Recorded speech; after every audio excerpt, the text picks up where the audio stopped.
Let's Talk Books, the official podcast of BookExpo America, BEA. On this episode, we talk with Brien McDonald, Event Director, BookExpo America, and BookCon. So, Brien, tell us about your role with BEA and BookCon. I'm the event director for the shows. So what that means is I manage the show from top to bottom, all the different elements, obviously show floor, special events, our marketing campaigns, our PR efforts, and just our overall relations with the industry, with various associations, and just making sure that we're representing all the constituents that attend BEA and BookCon. We're very fortunate in that there are a lot of people that come to our show looking for different things, and that's actually a lot of fun. So much of my job and daily role is listening in and making sure we're representative of the industry. I know many years you worked in publishing before coming and working with BEA and have been really at the forefront with the evolution of BookCon. Could you talk a little bit about sort of the leaping over from business to consumer event and having the base of a business to business event? Yeah, it is funny. I mean, it seems like a long time ago now, but I did start in publishing. I was an editorial assistant, so started at the very bottom at a small academic press, which was a lot of fun, and then I moved over into sales and marketing, mostly in the library market. So I do like that I have that publishing background. I mean, it wasn't a long time, but it was enough of an immersion into the industry to hopefully understand what things are about and give kind of an insider's look.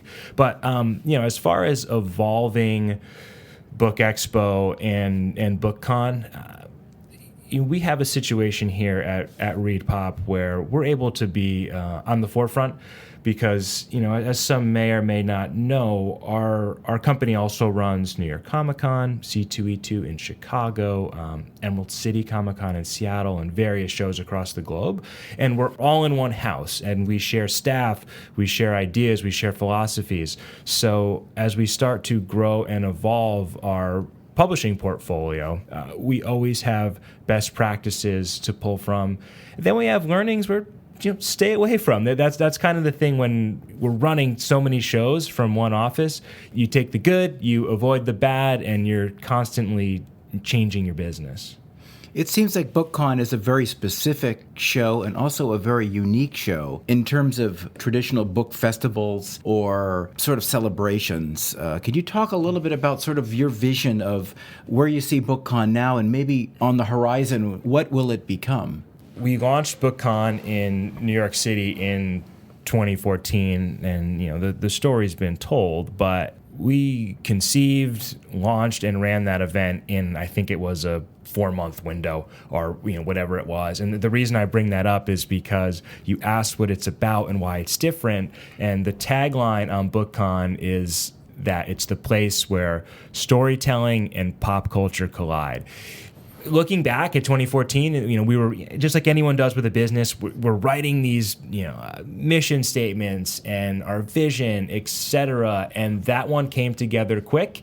And looking back, we weren't thinking that would be the long-term guidepost, but it really has. And back to what we do at ReadPop, we've got the pop culture element down. We know how to entertain fans. We know about fan experience and the different things that they're looking for.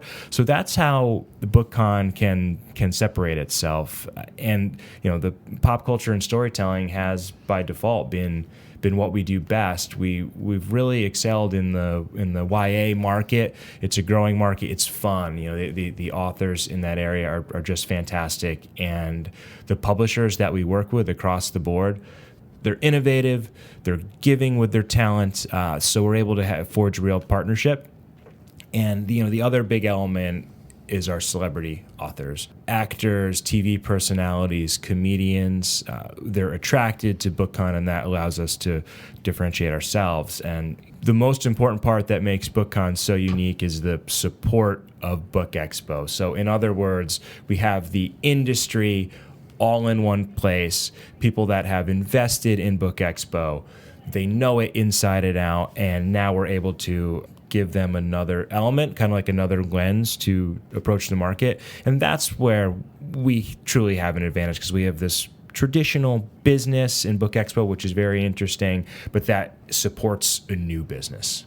What has been one of the most exciting things that you have witnessed and experienced with BookCon's rollout? The most gratifying thing I saw was with our YouTube panel last year. We had 4 YouTube authors through Keywords Press: Joey Graceffa, Connor Franta, Justine Ezerek, and Shane Dawson. And I'm not a big YouTube viewer. I mean, just like everyone else, I check in and out, but I'm not as up on the personalities as I'd want to be. And I know that our staff and the publishing staff put together a really, really fantastic plan to have these authors on a panel and have them meet their fans. And it was a lot of work. I mean, a lot of work. And not knowing YouTube inside and out, I was kind of thinking like, what's this all for, But when we got to the event and we saw the fans, we saw their parents. I mean, these are young kids, 15, 16. And then when they met call them heroes if you want. It was such a personal moment. There were smiles, there were tears, and it was just very cool for me to see this, because what I learned in a matter of 2 hours was that these YouTube celebrity authors are representative of a new voice. Kids that relate, their stories of coming out, their stories of making it in high school, stories of surviving bullying, like all really important conversational topics. And while that stuff happens on video on YouTube, it also translates incredibly well to a book. And these are memories that these kids will have forever. And that was just important for me to see. So look, Brien, enough of the business. You're trapped on a deserted island. You can only take one book with you. What book will it be and why?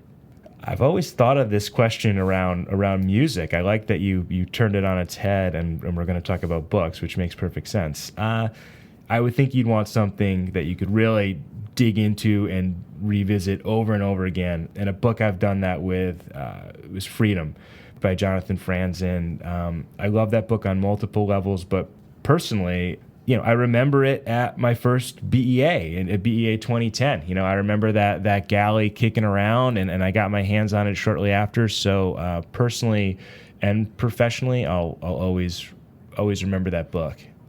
So complete this sentence for us. I read because...